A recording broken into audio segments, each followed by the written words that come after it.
ఇష్టం వచ్చినట్టు చేస్తారు. పోసుకోండి బ్రదర్. ఈయననే మెయిన్ ఎస్ఐ గారు ఎటు అయితే అటు మాట్లాడుతుండేనా చూడండి. వద్దన్నా, మేము ఓపిక కోల్పోయాము.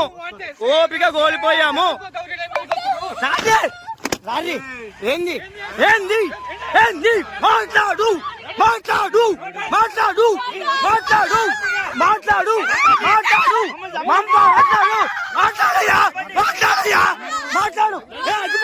అంది అంది మాదేందో చెప్పురి చెప్పురి ఏమో మాదేందో చెయ్యి.